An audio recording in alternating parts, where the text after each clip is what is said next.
ഇന്നിപ്പോൾ ക്രെഡിറ്റ് കാർഡുകൾ ഉപയോഗിക്കുന്നവരുടെ എണ്ണം വർദ്ധിച്ചു വരികയാണ്. പലരും തോന്നിയ പോലെയാണ് ക്രെഡിറ്റ് കാർഡുകൾ ഉപയോഗിക്കുന്നത്. പക്ഷേ അങ്ങനെ തോന്നിയ പോലെ ഉപയോഗിക്കേണ്ട ഒരു ഫൈനാൻഷ്യൽ പ്രൊഡക്റ്റ് അല്ല ക്രെഡിറ്റ് കാർഡ്.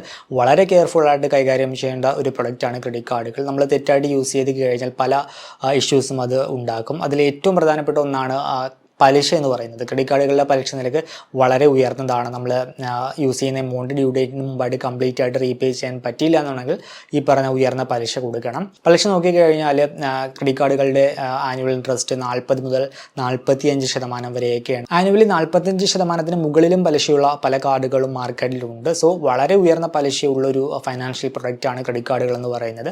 നമ്മളൊരു പേഴ്സണൽ ലോണിൻ്റെ പലിശ നിരക്ക് നോക്കിയാൽ പോലും അതിൻ്റേത് ആനുവലി ഏകദേശം 16-18% വരുന്നത്. അപ്പോൾ ഏറ്റവും കൂടുതൽ പലിശയുള്ള ഒരു ഫൈനാൻഷ്യൽ പ്രൊഡക്റ്റാണ് ക്രെഡിറ്റ് കാർഡുകൾ. സോ നമ്മൾ യൂസ് ചെയ്യുന്ന എമൗണ്ട് നമുക്ക് ഡ്യൂ ഡേറ്റിന് മുമ്പായിട്ട് കംപ്ലീറ്റ് ആയിട്ട് റീപേ ചെയ്യാൻ പറ്റിയില്ല എന്നുണ്ടെങ്കിൽ നമ്മൾ ഈ പറഞ്ഞ ഉയർന്ന പലിശ കൊടുക്കേണ്ടതായിട്ട് വരും.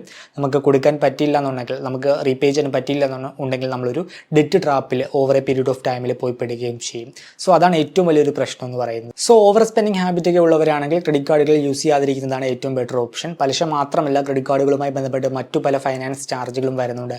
നമ്മൾ ATM വഴി ക്യാഷ് വിഡ്രോ ചെയ്ത് കഴിഞ്ഞാൽ ക്യാഷ് അഡ്വാൻസ് ഫീസ് ഉണ്ട്, പിന്നെ ലേറ്റ് പേയ്മെൻറ്റ് ഫീസ് ഉണ്ട്, പിന്നെ ഓവർ ലിമിറ്റ് ഫീസ് ഉണ്ട്. അങ്ങനെ പലതരം ഫൈനാൻസ് ചാർജുകളും വരുന്നുണ്ട്. അങ്ങനെ കുറേയധികം ചാർജുകളാണ് ഈ ഒരു ക്രെഡിറ്റ് കാർഡുകളുമായി ബന്ധപ്പെട്ട് വരുന്നത്. സോ നമ്മളിത് മനസ്സിലാക്കാതെ ഉപയോഗിച്ച് കഴിഞ്ഞാൽ ഈ പറഞ്ഞ പല ചാർജും നമ്മൾ കൊടുക്കേണ്ടതായിട്ട് വരും. പിന്നെ മറ്റൊരു പ്രശ്നമാണ്, നമ്മൾ തെറ്റായിട്ട് ഉപയോഗിച്ച് കഴിഞ്ഞാൽ ഇതുമൂലം നമ്മുടെ ക്രെഡിറ്റ് സ്കോർ മോശമാകും. ക്രെഡിറ്റ് സ്കോർ മോശമായി കഴിഞ്ഞാൽ പിന്നീട് നമ്മൾ ഫ്യൂച്ചറിൽ ഒരു നല്ലൊരു ഹോം ലോണിന് വേണ്ടിയോ അല്ലെങ്കിൽ ഒരു കാർ ലോണിന് വേണ്ടിയോ ഒക്കെ ട്രൈ ചെയ്യുമ്പോൾ നമുക്ക് കിട്ടാതെ വരും. അവസാനം ഏതെങ്കിലും കൊള്ള പലിശക്ക് ഏതെങ്കിലും NBFCകളിൽ നിന്നും ലോൺ എടുക്കേണ്ടതായിട്ട് വരും. അപ്പോൾ അങ്ങനെ ഒരു പ്രശ്നം കൂടി വരുന്നുണ്ട്. സോ ക്രെഡിറ്റ് കാർഡ് ഉപയോഗിക്കുന്നവരാണെങ്കിൽ ഏതൊക്കെ രീതിയിൽ നമ്മൾ തെറ്റായിട്ട് യൂസ് ചെയ്ത് കഴിഞ്ഞാലാണ് അത് നമ്മുടെ ക്രെഡിറ്റ് സ്കോറിനെ ബാധിക്കുന്നതെന്ന് നോക്കാം. വീഡിയോയിലേക്ക് കടക്കുന്ന മുമ്പ് വിവിധ ബാങ്ക് അക്കൗണ്ടുകളെ പറ്റിയും കാർഡുകളെ പറ്റിയും കൂടുതലായിട്ട് അറിയാനും അപ്ലൈ ചെയ്യാനും വിസിറ്റ് fino360.com, ആമസോൺ, ഫ്ലിപ്കാർട്ട് പോലുള്ള ഇ-കോമേഴ്സ് പ്ലാറ്റ്ഫോമുകളിൽ വരുന്ന ഓഫർ അപ്ഡേറ്റ് ടെലിഗ്രാമിൽ കിട്ടാനായിട്ട് ജോയിൻ എൻ്റെ offer Telegram channel. Financial news update മലയാളത്തിൽ എല്ലാ ദിവസവും ടെലിഗ്രാം ചാനലിൽ അപ്ഡേറ്റ് ആയിട്ട് ലഭിക്കാനായിട്ട് join money Malayalam Telegram channel, link in below.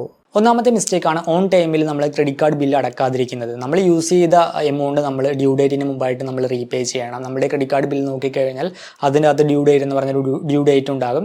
ആ ഡേറ്റിന് മുമ്പായിട്ടാണ് നമ്മൾ യൂസ് ചെയ്ത എമൗണ്ട് റീപേ ചെയ്യേണ്ടത്.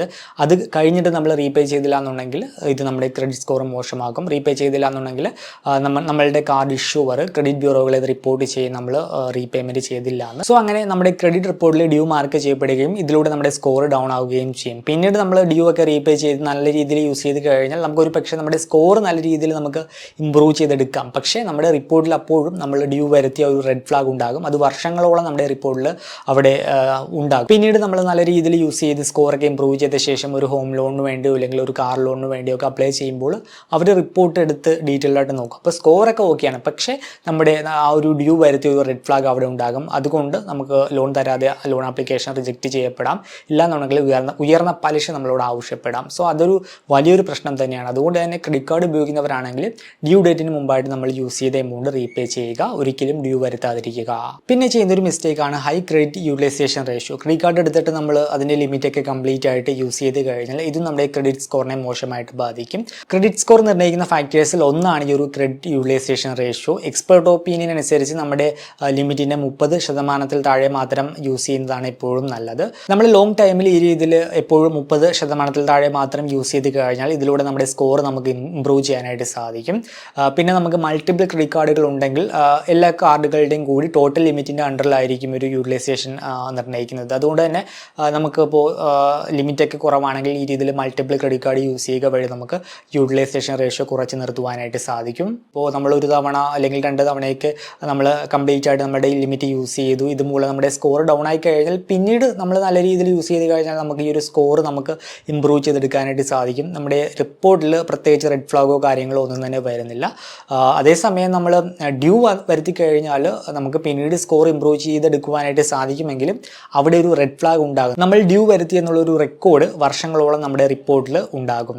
പിന്നെ നമ്മൾ ചെയ്യുന്ന മറ്റൊരു തെറ്റാണ് ക്രെഡിറ്റ് എൻക്വയറി എന്ന് പറയുന്നത്. നമ്മൾ തുടരെ അടുപ്പിച്ച് നമ്മൾ ലോണിന് വേണ്ടി അപ്ലൈ ചെയ്യുക അല്ലെങ്കിൽ കാർഡിന് വേണ്ടി അപ്ലൈ ചെയ്യുക. അങ്ങനെ ചെയ്ത് കഴിഞ്ഞാൽ ഇതിലൂടെ നമ്മുടെ സ്കോർ മോശമാകും. നമ്മുടെ ക്രെഡിറ്റ് റിപ്പോർട്ടിൽ ഒരു നെഗറ്റീവ് ഇമ്പാക്റ്റാണ് ആണ് ഇത് ഉണ്ടാക്കുക.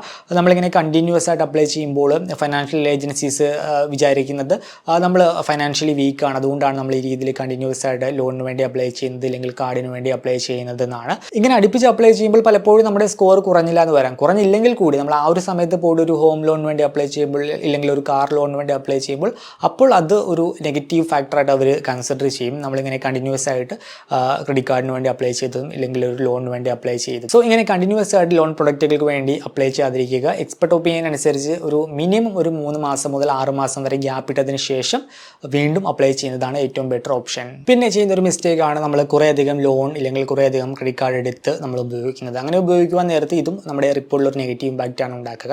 ഇങ്ങനെ നമ്മൾ കുറേയധികം ക്രെഡിറ്റ് കാർഡ് എടുത്ത് ഇല്ലെങ്കിൽ കുറേയധികം ലോൺ എടുത്ത് ഉപയോഗിക്കുമ്പോൾ സ്കോർ കുറഞ്ഞതിന് ശേഷം വീണ്ടും ഇമ്പ്രൂവ് ആയെന്ന് വരാം. പക്ഷേ നമ്മൾ ആദ്യം പറഞ്ഞതുപോലെ ഈ ഒരു സമയത്ത് പോയിട്ട് ഒരു ഹോം ലോൺ ഇല്ലെങ്കിൽ ഒരു വെഹിക്കിൾ ലോണിന് വേണ്ടിയൊക്കെ അപ്ലൈ ചെയ്യുമ്പോൾ അവർ നമ്മുടെ റിപ്പോർട്ട് എടുത്ത് വിശദമായിട്ട് നോക്കുവാൻ നേരത്തെ ഇത്രയും ക്രെഡിറ്റ് കാർഡ് നമ്മൾ ഉപയോഗിക്കുന്നുണ്ട് അല്ലെങ്കിൽ ഇത്രയും ലോൺ നമ്മൾ ഉപയോഗിക്കുന്നുണ്ട്, അപ്പോൾ ലോൺ അക്കൗണ്ടുകളുടെ എണ്ണം കൂടുതലാണ്, അതൊരു നെഗറ്റീവ് ഇമ്പാക്റ്റ് ആ ഒരു സമയത്ത് ഉണ്ടാകും. നമ്മളോട് ഉയർന്ന പലിശ അവർ ചോദിക്കാം, ഇല്ലെങ്കിൽ നമ്മളുടെ ലോൺ ആപ്ലിക്കേഷൻ റിജക്റ്റ് ചെയ്തു എന്ന് വരാം. അപ്പോൾ എൻ്റെ ഒരു ഫ്രണ്ട് ഇങ്ങനെ ഹോം ലോണിന് വേണ്ടി അപ്ലൈ ചെയ്തപ്പോൾ അവൻ്റെ അക്കൗണ്ടിൽ ഫ്ലിപ്കാർട്ട് പേ ലേറ്ററൊക്കെ ആക്റ്റീവ് ആയിരുന്നു. അപ്പോൾ അതൊരു നെഗറ്റീവ് ഫാക്ടറായിട്ട് അവർ പറഞ്ഞു എന്നാണ് പറഞ്ഞത്. പേ ലേറ്റർ അക്കൗണ്ടൊക്കെ ആക്റ്റീവായിട്ട് കിടക്കുന്നത്. പറ്റുന്നിടത്തോളം ലോൺ അക്കൗണ്ടുകളുടെ എണ്ണം കുറച്ച് നിർത്താനായിട്ട് ശ്രമിക്കുക. പിന്നെ ചെയ്യുന്നൊരു മിസ്റ്റേക്കാണ് ക്രെഡിറ്റ് മിക്സ് എന്ന് പറയുന്നത്. നമ്മൾ ഒന്നെങ്കിൽ ഒരു സെക്യൂർഡ് കാറ്റഗറിയിലുള്ള ലോൺ മാത്രമായിട്ട് ഉപയോഗിക്കുന്നത് അല്ലെങ്കിൽ അൺസെക്യൂർഡ് കാറ്റഗറിയിലുള്ള ലോൺ മാത്രമായിട്ട് ഉപയോഗിക്കുന്നത്. അങ്ങനെ ഉപയോഗിക്കുന്നവരാണെങ്കിൽ റിപ്പോർട്ട് എടുത്ത് നോക്കിക്കഴിഞ്ഞാൽ അതിൻ്റെ അത് ക്രെഡിറ്റ് മിക്സ് പൂർന്ന് കാണുവാനായിട്ട് സാധിക്കും. എക്സ്പെർട്ട് ഒപ്പീനിയൻ അനുസരിച്ച് ഒരു നല്ലൊരു ഹെൽത്തി ആയിട്ടുള്ള ക്രെഡിറ്റ് മിക്സ് എന്ന് പറയുന്നത് സെക്യൂർഡ് ലോണിൻ്റെയും അതുപോലെ അൺസെക്യൂർഡ് ലോണിൻ്റെയും കോമ്പിനേഷനാണ്. സെക്യൂർഡ് ലോൺ എന്ന് പറയുന്നത് നമ്മളിപ്പോൾ എന്തെങ്കിലും ഈടൊക്കെ വെച്ചുകൊണ്ടെടുക്കുന്ന ലോണാണ്. എക്സാമ്പിളായിട്ട് ഹോം ലോൺ അല്ലെങ്കിൽ വെഹിക്കിൾ ലോൺ ഇല്ലെങ്കിൽ നമ്മൾ FD ഇട്ടുകൊണ്ടെടുക്കുന്ന ക്രെഡിറ്റ് കാർഡ്, അതൊക്കെയാണ് സെക്യൂർഡ് ലോൺ എന്ന് പറയുന്നത്. അൺസെക്യൂർഡ് ലോൺ എന്ന് പറയുന്നത് നമ്മളുടെ ക്രെഡിറ്റ് കാർഡ് അതുപോലെ തന്നെ പേഴ്സണൽ ലോൺ പോലുള്ള നമ്മൾ ഈടൊന്നും നൽകാതെ എടുക്കുന്ന തരത്തിലുള്ള ലോണുകളാണ് അൺസെക്യൂർഡ് ലോണുകൾ. സോ ഹെൽത്തി ആയിട്ടുള്ളൊരു ക്രെഡിറ്റ് മിക്സ് എന്ന് പറയുന്നത് സെക്യൂർഡ് ലോണിൻ്റെയും അൺസെക്യൂർഡ് ലോണിൻ്റെയും കോമ്പിനേഷനാണ്. അങ്ങനെ ഹെൽത്തി ആയിട്ടുള്ളൊരു ക്രെഡിറ്റ് മിക്സ് ആണെങ്കിൽ അതിലൂടെ നമുക്ക് സ്കോർ ഇമ്പ്രൂവ് ചെയ്യാനായിട്ട് സാധിക്കും. പിന്നെ ചെയ്യുന്നൊരു മിസ്റ്റേക്കാണ് നമ്മൾ ആദ്യം എടുത്ത നമ്മൾ ലോങ് ഡ്യൂറേഷനിൽ ഉപയോഗിച്ച ക്രെഡിറ്റ് കാർഡ് പോയിട്ട് ക്ലോസ് ചെയ്യുന്നത്. അങ്ങനെ നമ്മളുടെ ഏറ്റവും പഴയ ക്രെഡിറ്റ് കാർഡ് ക്ലോസ് ചെയ്യരുതെന്നാണ് എക്സ്പെർട്സ് പറയുന്നത്. പറ്റുമെങ്കിൽ നമുക്ക് നമ്മളുടെ ആ ഒരു ആദ്യം എടുത്ത ക്രെഡിറ്റ് കാർഡ് നമ്മൾ വർഷങ്ങളായിട്ട് ഉപയോഗിക്കുന്ന ക്രെഡിറ്റ് കാർഡൊക്കെ കീപ്പ് ചെയ്യുക. കാരണം അത്രയും വലിയൊരു ക്രെഡിറ്റ് ഹിസ്റ്ററി നമുക്ക് അവിടെ കീപ്പ് ചെയ്യാനായിട്ട് സാധിക്കും. സോ നിങ്ങൾ ഇപ്പോൾ പഴയ ക്രെഡിറ്റ് കാർഡൊക്കെ ആണ് അത് ക്ലോസ് ചെയ്യാനായിട്ട് പോവുകയാണെങ്കിൽ ഈ ഒരു കാര്യം ഓർക്കുക. നമ്മളുടെ അത്രയും നാളത്തെ ഒരു ക്രെഡിറ്റ് ഹിസ്റ്ററിയാണ് നമ്മൾ അവിടെ ക്ലോസ് ചെയ്യപ്പെടുന്നത്. സോ ഈ രീതിയിൽ പറ്റുമെങ്കിൽ കീപ്പ് ചെയ്യാൻ പറ്റുമെങ്കിൽ കീപ്പ് ചെയ്യുക. പക്ഷേ ഇതൊന്നും വളരെ വലിയൊരു ഇമ്പാക്റ്റ് അല്ല ഉണ്ടാക്കുക. നമുക്ക് ഓവർ എ പീരീഡ് ഓഫ് ടൈമിൽ നമുക്ക് ഡൗൺ ആയ സ്കോറും കാര്യങ്ങളൊക്കെ നമുക്ക് ഇമ്പ്രൂവ് ചെയ്തെടുക്കാനായിട്ട് സാധിക്കും. പക്ഷേ ലെങ്തി ആയിട്ടുള്ള ക്രെഡിറ്റ് ഹിസ്റ്ററി കീപ്പ് ചെയ്യുന്നതാണ് എപ്പോഴും ബെറ്റർ. അതൊരു പ്ലസ് പോയിന്റ് തന്നെയാണ്. സോ ഇതൊക്കെയാണ് നമ്മൾ ക്രെഡിറ്റ് കാർഡ് ഉപയോഗിക്കുന്ന ഒരു വ്യക്തിയാണെങ്കിൽ ശ്രദ്ധിക്കേണ്ട പ്രധാനപ്പെട്ട കാര്യങ്ങൾ. ഇതിൽ ഏറ്റവും ഇമ്പോർട്ടൻ്റ് ആയിട്ടുള്ള ഒരു കാര്യം എന്ന് പറയുന്നത് ഡ്യൂ ഡേറ്റിന് മുമ്പായിട്ട് എമൗണ്ട് റീപേ ചെയ്യുക എന്നുള്ളതാണ്. ഡ്യൂ വന്നു കഴിഞ്ഞാൽ സ്കോർ ഡൗൺ ആകുമെന്ന് മാത്രമല്ല നമ്മുടെ ക്രെഡിറ്റ് ഹിസ്റ്ററിയിൽ റെഡ് ഫ്ലാഗ് വീഴ്ത്തും.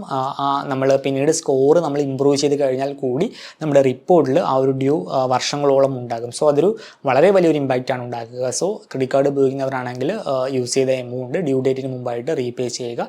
ഈ ഒരു വീഡിയോ നിങ്ങൾക്ക് ഇഷ്ടമാണെന്ന് കരുതുന്നു. ഇതുപോലുള്ള വീഡിയോകൾ തുടർന്ന് ലഭിക്കാനായിട്ട് ഈ ഒരു വീഡിയോ ലൈക്ക് ചെയ്യുക. അപ്പോൾ മറ്റൊരു വീഡിയോയിൽ മറ്റൊരു ടോപ്പിക്കുമായി കണ്ടുമുട്ടാമെന്ന പ്രതീക്ഷയോടുകൂടി